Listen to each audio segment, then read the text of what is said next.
Gledat ćete u poteri sa inspektorima za pljačkašima banaka, ubistvo i samoubistvo u Zemun polju, kako je pao kralj sintetičkih droga. Ja sam Mašan Lekić, a ovo je emisija Na mesto zločina. Beogradski inspektori danima su tragali za dvojicom opasnih pljačkaša. Jedan od njih je čak odgovarao i za ubistvo. Gledate segment U akciji sa... Na mestu zločina sa Mašanom.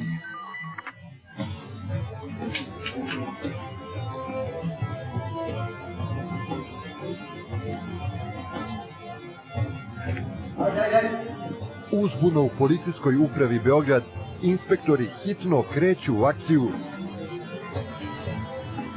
Ali zašto?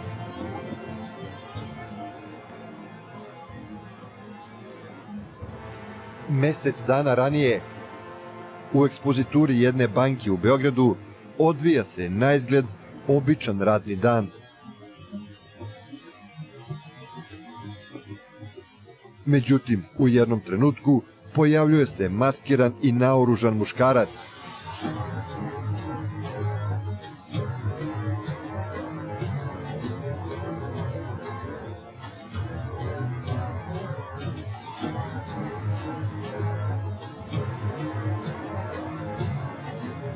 Ovo su originalni snimci dramatične pljačke u strogom centru grada.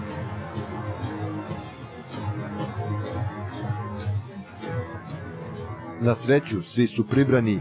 Jedan od radnika uspeva čak i da neopaženo sakrije veći deo novca, dok je kriminalac na drugoj kasi.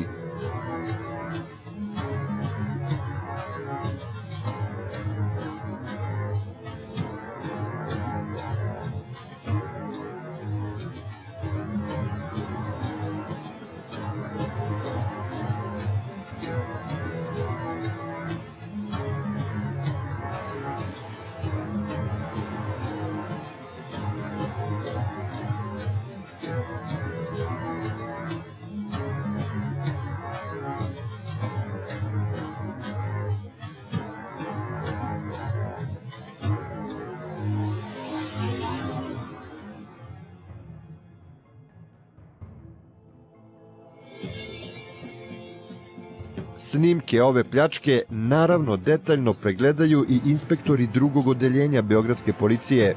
Oni se bave upravo rešavanjem ovakvih pljački i otkrivanjem, a zatim i hvatanjem tih kriminalaca. Evo, ja sad pažem kako će on spustiti pištolj. Gledaj, on je toliko toliko smiren, lepo otvara kesu. Mogli smo da zaključimo da se radi o veoma smirenoj osobi. Naime, izvršilac po ulasku u banku, prišao je do blagajne koja se nalazi sa desne strane, naredio radnici uz pretnju pištoljem da otvori blagajnu, zatim je spustio pištolj, što je jako bitno. Ponavljam, spustio pištolj na pult i sam uzeo novac. To nam ukazuje na njegovu smirenost. Znači, nije se ponašao uzbuđeno. Upravo to nam ukazuje na osobu koja je i ranije radila ista ili slična krivična dela. Evo, zatekli ste nas u sred istrage o jednoj seriji pljački banaka koja se dešava u centru Beograda u poslednjih nekoliko meseci. Konkretno imali smo pre nekoliko dana pljačku banke na bulevaru, reč je o Unicredit banci. Sumnjamo da je u pitanju jedna ista grupa koja radi banke tako što uglavnom radi samo jedan izvršilac, ali da nije u pitanju samo jedno lice, nego da ih ima više, da se oni malo bolje organizuju, dolaze kolima, čekaju se, menjaju se, miksuju se i da su već nekoliko puta ponovili delo u Beogradu. Šefe, evo snimci sa terena. Okay.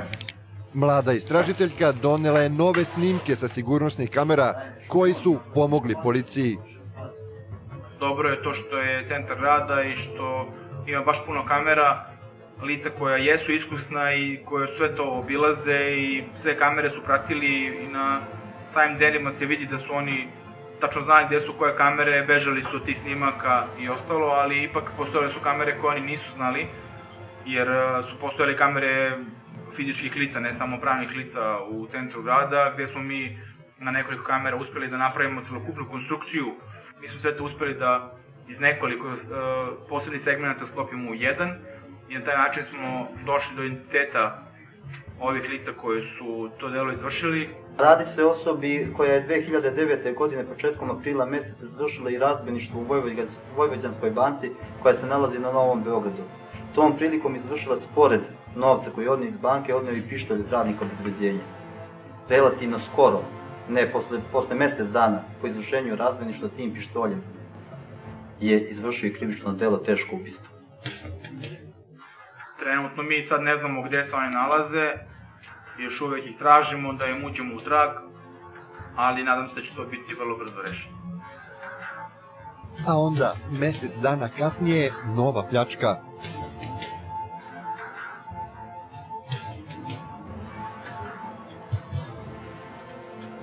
Inspektori momentalno kreću u akciju. Ajde.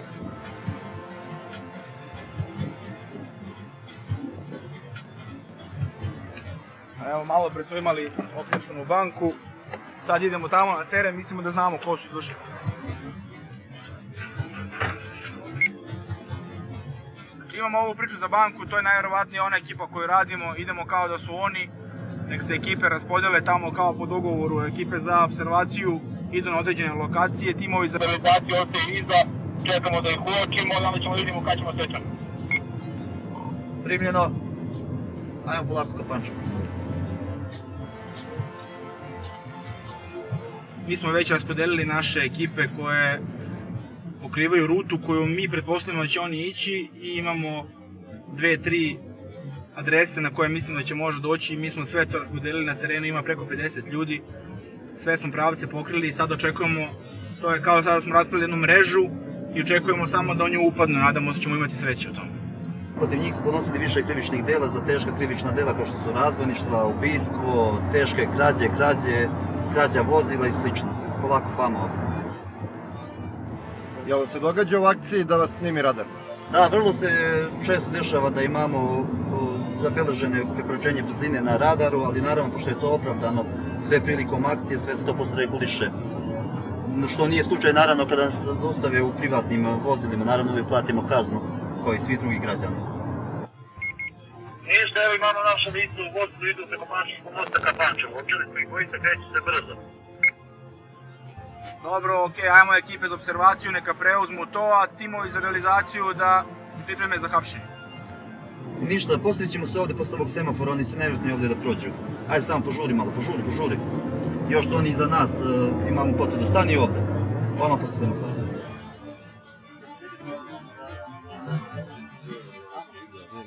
Odavde, evo mi smo ovdje u štek poziciji. To je to. Ništa, imamo naša lica u autu, evo ih ovdje kod Knez Petrovog pumpe u pravcu ka Pančevu. Ajmo polako, priđite sve ostale ekipe. Evo, da, to je on, vidiš. Čak nije ni promenio garderobu. Vidiš, ništa, polako, nećemo idemo. Neka prođe, tamo ćemo kopsati. Upravo otvara semafor, nastavljaju pravac ka Pančevu. Ajmo kome polako za njim. Prođi. Ajmo.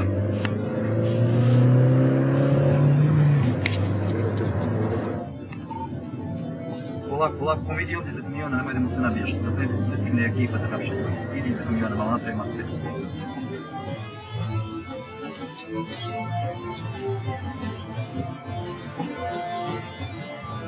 Ajmo ovdje, krenite! Ajmo!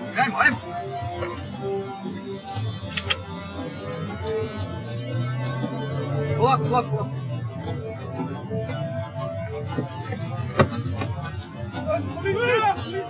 Ajmo!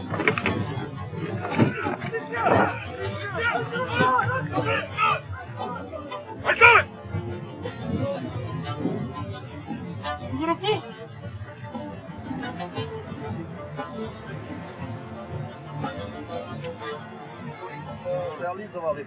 Sad ćemo da izvršimo pregled vozila da vidimo šta ima ovdje u autu.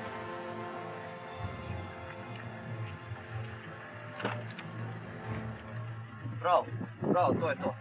Bravo.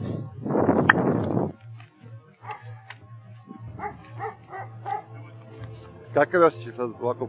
Uspeli ste da... Vrlo lepo. Posle ovakve akcije, ova akcija je trajala samo hapšenje oko 2 sata. Sat i po 2, videli ste koliko je bilo uzbudljivo, kako su se ponašali tokom cijelog hapšenja i sada kada smo ih sve bezbedno, kada smo obezbedili cijelu situaciju, imamo kontrolu nad njima, pronašli dokaze, potvrdili da je to. Stvarno osjećaj dobro. Veoma smo zadovoljni zato što ovakvim akcijama šaljemo ozbiljnu poruku u medije i ozbiljnu poruku svim drugim razbojnicima, potencijalnim razbojnicima koji možda nešto planiraju, da se to ne isplati jer su kazne ogromne, a mi smo proteklih poslednjih godinu, dve, skoro sva jaka razbojništva u Beogradu rasvetlili, gde su kazne u rasponu od 7 do 12 ili 15 godina dobijene, a plenovi su sve manji i manji jer se preventivno radi na obezbeđivanju svih objekata koji drže veće količine novca i to je jedan od najvećih razloga zašto je broj razbojništva u Beogradu u poslednjih 2 godine bukvalno prepolovljen.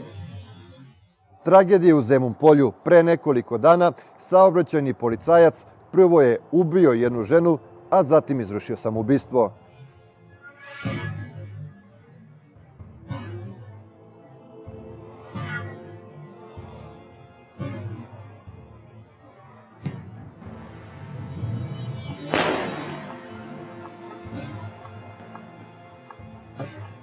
Nedelja 3. decembar. Jedan ispaljan metak u glavu i jedan u srce. Ovako je 49-godišnji saobraćajni policajac Miloš Jovanović usred bela dana ubio prvo svoju devojku Miroslavu Stojaković tako što joj je upucao u glavu. Zatim se odvezao svojim kolima do obližnje firme i pucao sebi u grudi.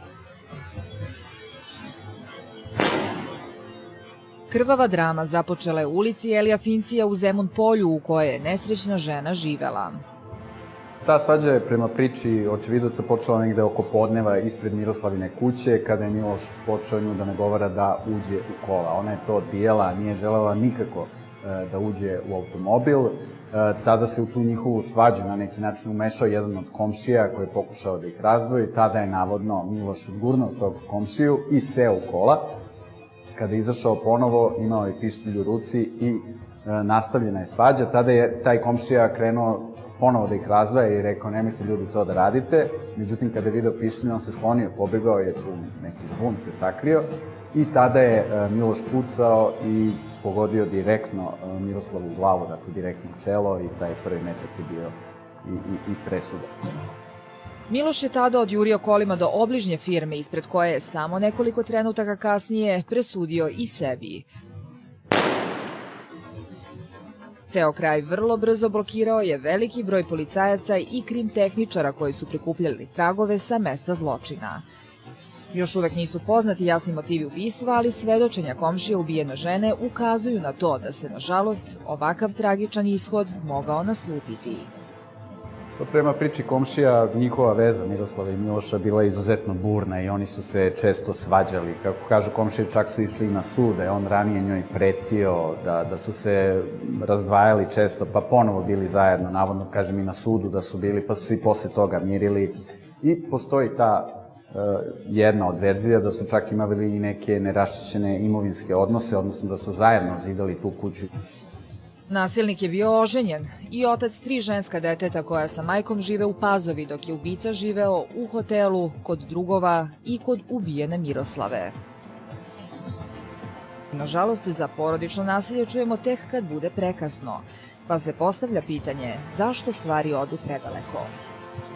Kad je nasilnik u pitanju, to je šta se krije iza tog načina komunikacije, to je duboki osjećaj neadekvatnosti i nekog shvatanja sebe sa predznakom ne. Da li to znači nesposoban sam, nisam lep, nisam dobar, neću znati, neću umeti, neće me voleti, napustit će me. Znači ima jako duboko srčno uverenje o sebi koje je negativno konstruisano i iz tog osjećanja izlaze nezadovoljstva, ali ne ume da kanališe na neki adekvatan način kroz komunikaciju, kroz možda razgovor sa terapeutom ili sa prijateljima, nego kroz komunikaciju koji je jedini način koji je naučio.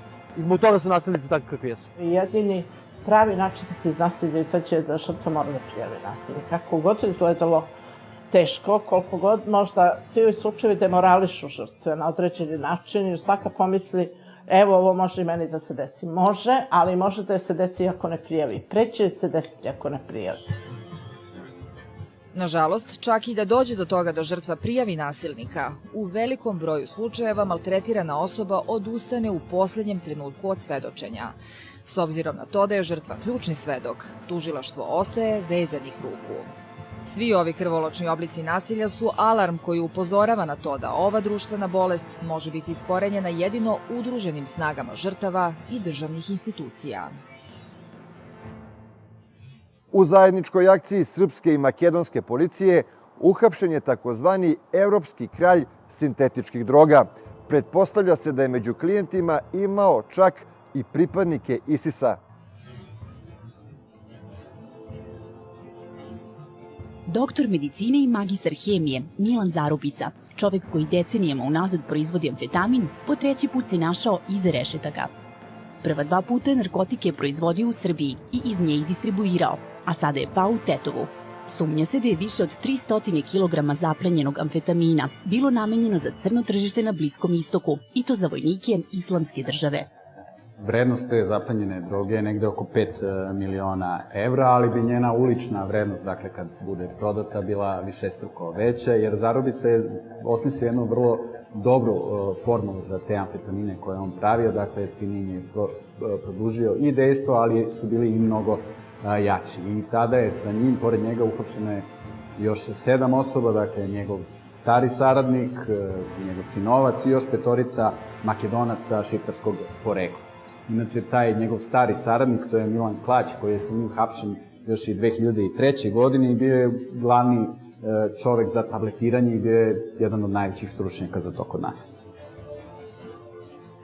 Zarubica je osmislio specijalnu formulu amfetamina sa znatno jačim i dužim dejstvom, a prema rečima našeg izvora iz policije, ta njegova droga je među najtraženijima na svetu. Zarubičina formula sintetičke droge neutrališe osjećaj gladi, žeđi i umora. Prema najavama ministra policije Nebojše Stefanovića, ova akcija trebalo bi da bude nastavljena i u Turskoj, dakle, jer su preko nekih stvari koje su otkrivene ovde i u saradnji sa turskom policijom došli do eventualnih kupaca u Turskoj ove droge. Ponosni smo zato što se Milan Zarubica smatra jednim od najvećih kreatora sintetičkih droga i neko ko je na ovim prostorima bio poznat po ovoj delatnosti ranije, ali veoma je značajno zato što smo otkrili jednu izuzetno modernu opremljenu laboratoriju i nešto što bi moglo da nanese veliko zlo i našoj djeci. I u okolini Beograda pronađena je laboratorija ove grupe. Utvrđeno je da je Zarubica osnovao firmu na ime sina svog rođenog brata. Preko tog preduzeća izvozili su mašine u Makedoniju u delovima, a tamo su sklapali laboratoriju za proizvodnju i tabletiranje amfetamina.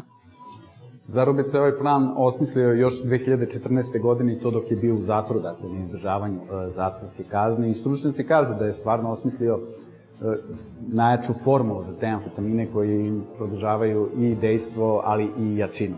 I radio isključivo po narudžbini, tako da prema nekim podacima bezbednostnih službi, ne samo naših, nego i službi iz okruženja, čak je prodavao tu drogu direktno Islamskoj državi, dakle njihovim borcima, za koje znamo da su se borili pod dejstvom narkotika, da bi bili učinkoviti.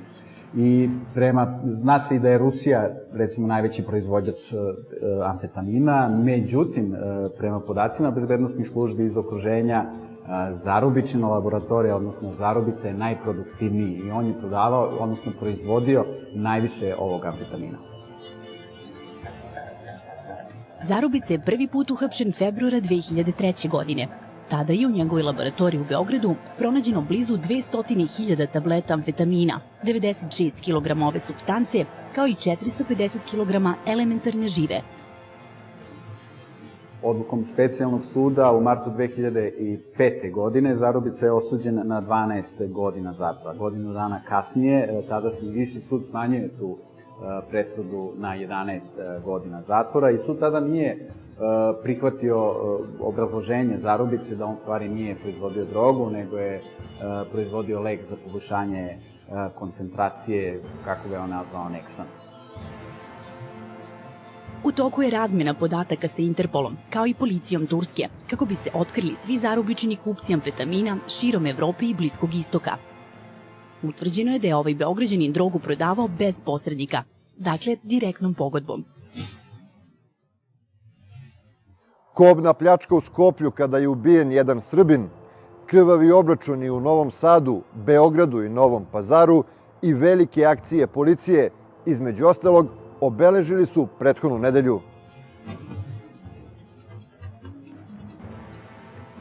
Makedonska policija utvrdila identitete muškaraca ubijenih u pokušaju pljačke menjačnice u Skoplju. Jedan od ubijenih razbojnika je srpski državljanin NT. Njegov identitet utvrđen je na osnovu otisaka prstiju. Podsjetimo, dvojice naoružanih muškaraca upala su 27. novembra uveče u menjačnicu, tražeći od vlasnika novac. Kada ih je odbio, napadači su fizički nasrnuli i udarali ga drškama pištolja po glavi. Vlasnik menjačnice, iako teško povređen, u jednom trenutku uspeo da se otrgne, izvadi pištolj i zapuca prema napadačima. Obojica su preminula na licu mesta. Čitav događaj zabeležile su i bezbednosne kamere instalirane u menjačnici. Policija istražuje da li je vlasnik pucao u nužnoj odbrani. Ako se to i dokaže, prema zakoniku te zemlje neće krivično odgovarati. Ovaj objekat je već nekoliko puta bio na meti naoružanih razbojnika. U jednom od napada ubijen mu je i brat. Vatreni obračun na Karaburmi u petak uveče, nešto posle 20 časova, nakon svađe došlo je do pucnjave ispred jedne kladionice. Tom prilikom mlađi muškarac pogođen je u noge. Ekipa hitne pomoći ubrzo je povređenog prevezla u urgentni centar. Krv na ulicama Novog Sada u utorak uveče. 16-godišnji mladić izboden je nožem oko 20 časova. Hitna pomoć ga je zbrinula na licu mesta, a zatim prevezla na dečiju hirurgiju. Policija intenzivno radi na rasvetljavanju ovog slučaja. U Novom Pazaru uhapšen je 20-godišnji muškarac zbog sumnja da je u noći između petka i subote nožem teško povredio Aladina B. Prema prvim informacijama, do napada je došlo 30 minuta posle ponoći u jednom kazinu u centru grada. Nakon kraće svađe i rasprave, osumnjičeni je izvadio nož i nekoliko puta ubao mladića u leđa. Sa povredama opasnim po život, ovaj muškarac je hitno prevezen u Novopazarsku opštu bolnicu, gde mu je ukazana pomoć. Pripadnici policije u Srbiji prethodne nedelje izveli su još jednu veoma uspešnu akciju. Uhapšeno je 56 osoba u cilju suzbijanja u Beogradu, Kragujevcu, Leskovcu, Novom Pazaru, Pančevu, Požarevcu, Boru i drugim većim gradovima. Od osumnjičenih policija oduzela više predmeta koji potiču iz krivičnih dela, između ostalog i 4 automobila, motocikl, skuter, umetničku sliku, više mobilnih telefona. Ovako su izgledala masovna hapšenja po Srbiji prethodnih dana. Policija je uhapsila 139 osoba u više odvojenih akcija zbog neovlašćene proizvodnje i stavljanja u promet opojnih droga, kao i posjedovanja oružja i eksplozivnih materija. Zbog posjedovanja narkotika i njihove dalje prodaje uhapšeno je 96 osoba, od kojih je oduzeto ukupno 128 kg opojne droge, a otkriveno je i 7 laboratorija za proizvodnju različitih narkotika. Kako je saopšteno iz Ministarstva unutrašnjih poslova, zbog nedozvoljenog posjedovanja i nošenja oružja uhapšene su 43 osobe, a kod njih je između ostalog pronađeno 14,5 kg eksploziva, 2 ručna raketna bacača zolja, 56 pušaka, 35 pištolja i revolvera. U dobro isplaniranoj akciji pripadnici beogradske policije uspeli su da stave lisice na ruke opasnom narkodileru. Primetivši da ga prate, pokušao je da pobegne, međutim iskusni inspektori uspeli su da mu blokiraju put i na taj način ga uhapse. Kada su mu stavili lisice, primetili su da je određenu količinu droge progutao. Uspešnu zaplenu droge imala je i niška policija. Prilikom pretresa jedne porodične kuće i pomoćnog objekta zaplenjeno je više od 3 kg narkotika i 650 komada tableta MDMA. Tom prilikom uhapšen je 39-godišnji muškarac. Policija je pronašla 9 paketa marihuane težine oko 3 kg, 6 paketa u koje su spakovane tablete MDMA, 2 paketa sa 174 grama amfetamina, kao i oko 400 grama smese za uvećanje mase opojnih droga spakovane u 2 paketa i vagicu za precizno merenje. Sumnja se da je oduzeta droga bila namenjena daljoj uličnoj prodaji. Ovo je Martin Matijašević, srpski državljanin koji je uhapšen u Grčkoj sa 135 kg kokaina. Policija sumnja da je član organizovane bande koje kokainom snabdeva poznate ličnosti u Atini. Matijašević osim srpskog ima i hrvatski pasoš. Prema pisanju grčkih medija, policija ga je pratila mesecima da bi u nedelju rano ujutru upala u njegov iznajmljeni luksuzni stan i uhapsila ga bukvalno na spavanju. Pretresom je pronađeno 135 kg kokaina, čija je vrednost na ilegalnom tržištu oko 5 miliona evra. Operativci grčke policije su pored droge pronašli i zaplenili 12.000 evra, za koje se sumnja da ih je Matijašević stekao prodajom narkotika. U stanu u kojem je uhapšen pronađena je i sveska sa imenima poznatih ličnosti iz Grčke, koje su bile Matijaševićeve redovne mušterije. Ovo je jedna od najvećih zaplena kokaina u Grčkoj u poslednjih nekoliko godina, a tamošnji mediji spekulišu da hapšenja tek predstoje. Sigurnosne kamere u Milanu uhvatile su na delu 20-godišnjeg državljanina Srbije. U pitanju je AB koji je uhapšen zbog sumnja da je izvršio čak 8 pljački u ovom gradu. Njegove žrtve bile su uzrasta od 17 do 22 godine. U pohod je kretao uglavnom u večernjim satima, vodeći računa da to budu izolovane oblasti. Ovaj mladić je svojim žrtvama prilazio sasvim normalno, tražeći im cigaretu ili upaljač. Nekima se čak predstavljao i kao policajac. Nakon nekoliko minuta menjao je svoj prijateljski stav u agresivan, pretvarajući se da posjeduje oružje. Žrtvama je čak i pretio smrću.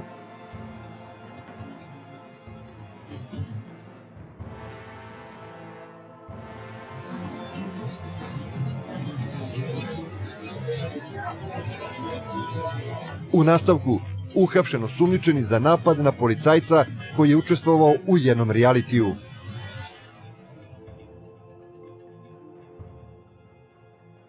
Uhapšen je muškarac za koga se sumnja da je brutalno pretukao jednog bivšeg policajca nakon gostovanja u jednom realitiju.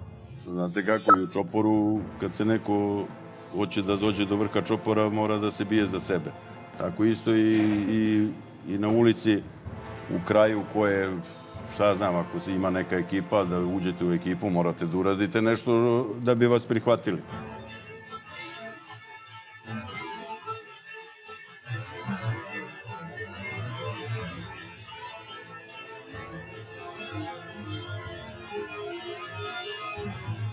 Samo nekoliko sati posle gostovanja u emisiji Parovi, bivši policajac Milan Trtica brutalno je pretučen ispred svoje kuće u Kumodrškoj ulici na Voždovcu. Napadač mu je zadao više udaraca po telu koje su bile opasne po život. Hitna pomoć prevezla ga je u urgentni centar.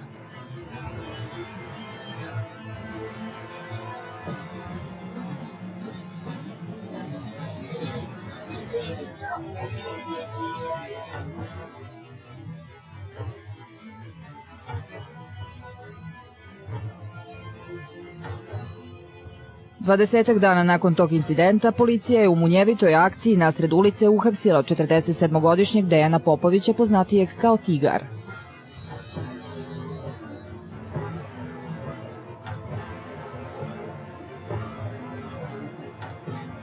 Dakle, on se sumnjiči da je izvršio krivično delo nanošenja teških telesnih povreda bivšem policajcu Milanu Trtici.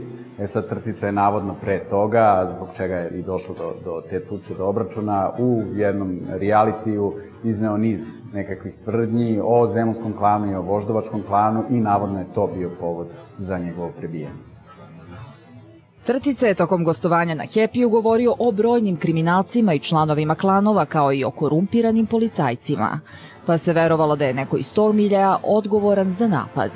Ova pretpostavka potvrdila se tačnom nakon hapšenja Popovića, kog je Trtica pomenuo u emisiji, ali u krajnje banalnom kontekstu. Kakva saznanja imate o Tigru? A jedino da napravite ovde negde salon da vam napravi frizure. Frizer bio na Karaburmi, čovek. Ma frizer, bre, dečko, bre. Dečko, frizer bio miš, ušao zadnjih 5 godina u pare, 3-4 godine i to tuđe pare daje na kamatu. I šta je se? Ja ne znam, znate ko pojete što ja ne znam ništa o tom čoveku. A eto, znaš, počeo je kao frizer i završena priča. Inače, Dejan Popović važi za kontroverznog biznismena i bliskog prijatelja starleta, manekenki i brojnih pevača, ali i kao vlasnik lanca kladionica Lavovi. Pored kladionica navodi se i kao vlasnik nekoliko firmi u inostranstvu. U njegovom vlasništvu je i fabrika sapuna u Hong Kongu. Tigar je poznat i po sukobu sa folk pevačem Acom Lukasom. U novembru 2016. godine Aca Lukas, Aleksandar Vuksanović, izgubio je parnicu sa Popovićem. Dakle, tada je Viši sud doneo presudu da Lukas njemu duguje 80.000 eura i doneo je presudu da Lukas mora i da plati te sudske troškove od 300.000 dinara.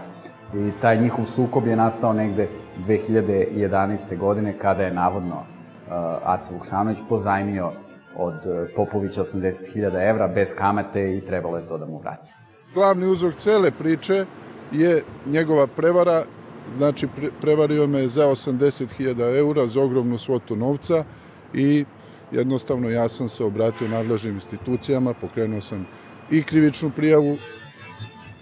Inače, u avgustu 2014. policija je raspisala potragu za Popovićem zbog sumnje da je kao vlasnik kockarnice Lavovi, koje su nekad pripadale porodici Bulić, organizovao igre na sreću bez odobrenja nadležnih. Ovo je najnovija vest koja je upravo stigla u redakciju emisije Na mesto zločina.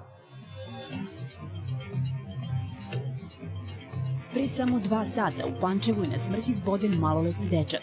Kako nezvanično saznajemo, uboden je oštrim predmetom. Hitna pomoć dobila je poziv da ispred sportskog centra na slabo osvetljenoj livadi leži nepomično telo dečaka. Prema nezvaničnim informacijama, u pitanju je ugovorena tuča. Policija intenzivno radi na rasvetljavanju ovog slučaja.